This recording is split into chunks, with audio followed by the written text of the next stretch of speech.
Assalamualaikum warahmatullahi wabarakatuh. Perkenalkan, nama saya Sahrul, NIM 2005105033. Saya dari Benjas 2020 kelas A. Saya di sini akan mempresentasikan hasil kerja saya. Yang pertama, pengembangan media pembelajaran PJOK berbasis ICT di SMP. Pendahuluan, pada era milenium sekarang, kemajuan ilmu pengetahuan dan teknologi atau IPTEK, khususnya teknologi informasi dan komunikasi atau Information and Communication Technology atau ITC, dengan dibangunnya sistem pembelajaran modern saat ini, peserta didik bukan saja memainkan peranan sebagai penerima pesan, tapi peserta didik juga memainkan peranan sebagai komunikator atau penyimpan pesan. Yang pertama A. Media. Kata media berasal dari bahasa Latin yang merupakan bentuk jamak dari medium. Secara harfiah, beberapa perantara atau pengantar. Ditekankan oleh C.D. Onienemezu bahwa pendidikan merupakan salah satu pondasi dasar bagi perkembangan manusia dan masyarakat. Dengan demikian, pendidikan dengan menggunakan media merupakan tantangan tersendiri bagi setiap pendidikan atau peserta didik. Keterlibatan media pembelajaran dalam mengkomunikasikan materi pembelajaran sangatlah dibutuhkan dan penting untuk meningkatkan efektivitas capaian tujuan pembelajaran. B.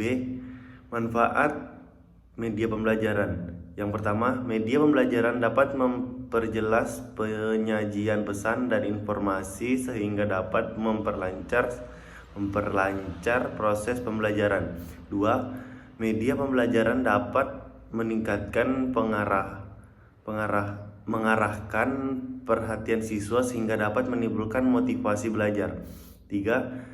Media pembelajaran dapat menanggulangi keterbatasan indera, ruang, serta waktu. Terakhir, media pembelajaran dapat memberikan kesamaan pengalaman kepada siswa tentang peristiwa-peristiwa di lingkungan mereka. Yang C. Bentuk dan jenis sumber belajar. Imran Ahmad. Yang pertama, bentuk sumber belajar yaitu pesan, orang, bahan, alat atau perlengkapan, dan pendekatan atau metode teknik. 2. Jenis-jenis sumber belajar. Sumber belajar yang dirancang learning resources by design. Dengan sumber belajar dengan dimanfaatkan learning resources by utilization. D. Pembelajaran PJOK berbasis ICT. Membangun dan menerapkan pendidikan jasmani yang berkualitas tinggi di sekolah sangat penting. Hal tersebut dapat memberikan para siswa dengan pengetahuan yang tepat, keterampilan perilaku, dan kepercayaan diri untuk menjadi aktif secara fisik untuk hidup. Yang kedua, metode. Dengan mengikuti tahapan-tahapan untuk meneliti pengembangan, maka metode dan instrumen pengumpulan data dapat dilakukan dengan cara sebagai berikut. Yang A. Berkaitan dengan unsur desain kegunaan, tampilan operasional, dan integritas penggunaan media dilakukan dengan review oleh para ahli media dan ahli pembelajaran untuk menganalisis pengembangan media pembelajaran pendidikan jasmani, olahraga, dan kesehatan yang sedang dikembangkan. Yang B. Pengembangan media pembelajaran pendidikan jasmani, olahraga, dan kesehatan ini diukur kualitasnya dengan cara pengisian angket kepada para pengguna, guru, dan anak didik. 3. Hasil dan pembahasan. Hasil perkembangan penelitian beserta implementasinya perlu dilaporkan secara jelas sehingga tidak menimbulkan penafsiran yang berbeda terhadap perkembangan hasil penelitian yang dimaksud. Terakhir, kesimpulan. Berdasarkan rancangan dan hasil penelitian pengembangan media pembelajaran pendidikan jasmani, olahraga dan kesehatan atau PJOK tingkat SMP untuk permainan bola besar, dapat disimpulkan bahwa ada 10 langkah yang dilakukan dalam pengembangan media pembelajaran. Yang kedua, transformasi nilai melalui pembelajaran pendidikan jasmani dan pembentukan karakter siswa abad 21. Yang pertama, pendahuluan. Abad 21 telah melahirkan generasi baru, yaitu generasi digital natif, yaitu seseorang, terutama anak hingga dewasa, yang sejak kelahirannya telah terpapar goncangan perkembangan teknologi berdasarkan dengan generasi sebelumnya, yakni digital imigran. Yang telah dirumuskan Depdikbud, setidaknya ada 4 juta pendidikan jasmani di sekolah yang berkaitan dengan pembentukan karakter siswa. Yang pertama, landasan karakter melalui internalisasi nilai. 2. Landasan kepribadian, cinta, damai, sosial, toleransi dalam kemajemukan, budaya, etnis, dan agama. 3. Berpikir kritis. 4. Sikap sportif, jujur, disiplin, bertanggung jawab, kerjasama, percaya diri, dan demokratis. Selanjutnya, hasil pembahasan. Abad 21 ditandai sebagai abad keterbukaan atau abad globalisasi, yang artinya kehidupan manusia pada abad 21 mengalami perubahan-perubahan yang fundamental yang berada dengan kata kehidupan dalam abad sebelumnya. Berbeda kontribusi pendidikan jasmani dan olahraga dalam pembangunan karakter menurut Durmiyati Zuchdi. Pertama, dapat membangun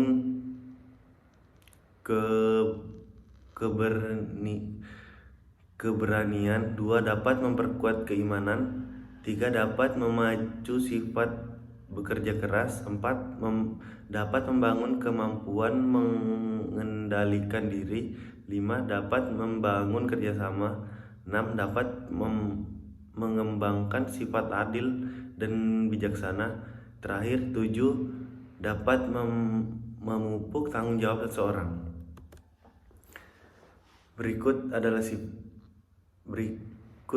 adalah daftar 20 karakter dalam mata pelajaran pendidikan jasmani menurut Kamdiknas.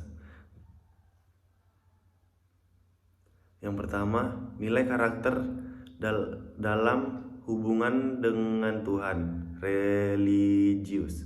2. Jujur. 3. Bertanggung jawab. 4. Bergaya hidup sehat.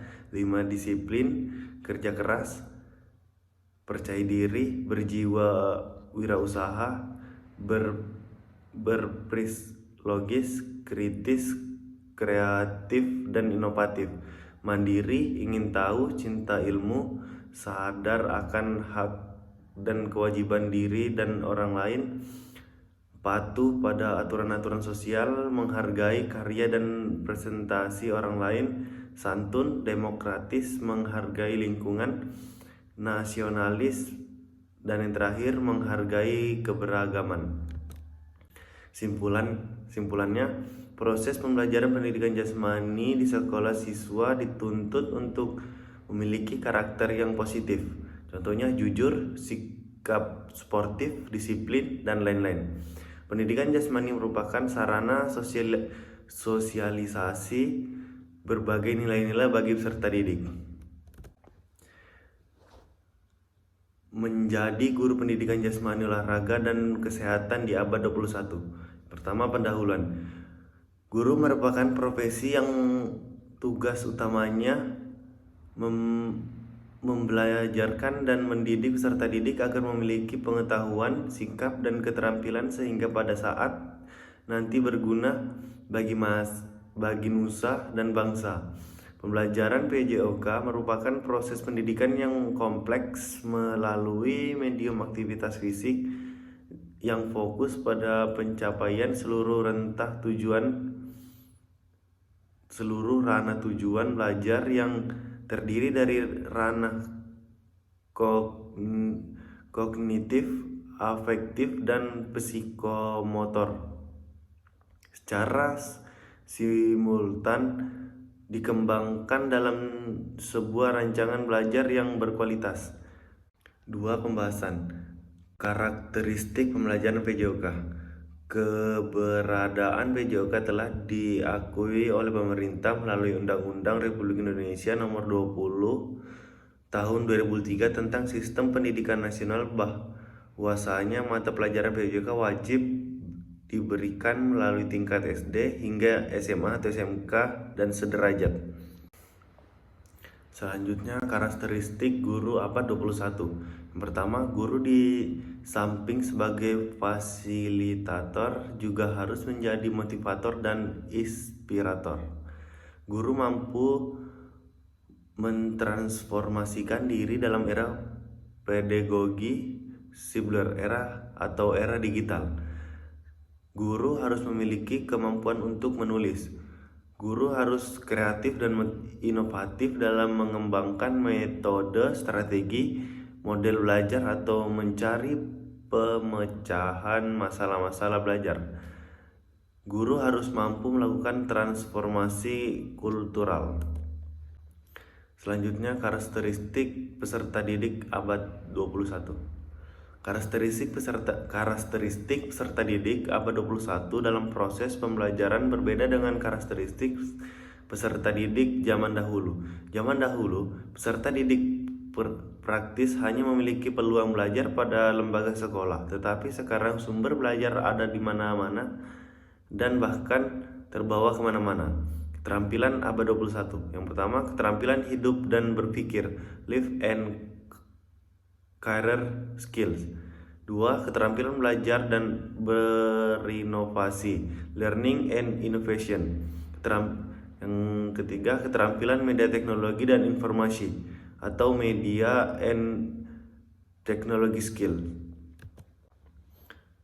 Kompetensi guru profesional.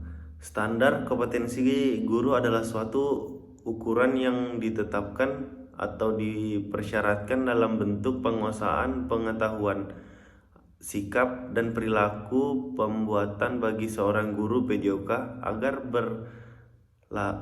berlayakan untuk menduduki jabatan fungsional sesuai bidang tugas, kualifikasi, dan jenjang pendidikan. Tentang standar nasional pendidikan dijelaskan bahwa kompetensi pendidikan terdiri dari kompetensi yang pertama, pedagogik, kepribadian, profesional, dan sosial. Pengembangan guru PJOK abad 21. Jika guru ingin mengembangkan profesionalnya, ada beberapa hal yang perlu diperhatikan. Yang pertama, memahami standar tuntutan profesi guru. Yang kedua, mencapai kualifikasi dan kompetensi yang dipersyaratkan. Yang ketiga, membangun kesejawatan melalui organisasi keilmuan dan organisasi profesi. 4. Membangun etos kerja yang mengutamakan pelayanan bermutu tinggi. Yang kelima, mengadopsi inovasi dan mengembangkan kreativitas. Profesionalisme guru PJOK. Pada dasarnya, pengembangan profesionalisme guru penjas orkes dapat dilakukan melalui serangkaian kegiatan yang komprehensif dan berkelanjutan. Yang pertama, belajar secara mandiri dengan menyusun rencana belajar sendiri. Yang kedua, kegiatan organisasi keilmuan. 3. Kegiatan organisasi kemasyarakatan. 4. Kegiatan ilmiah ekstern. 5. Pendidikan penyetaraan atau studi lanjut. Keenam, kaji tindak kelas untuk terintegrasi berbasis kompetensi. Ketujuh, uji sertifikasi guru. Sekian, terima kasih. Sekian dari saya. Wassalamualaikum warahmatullahi wabarakatuh.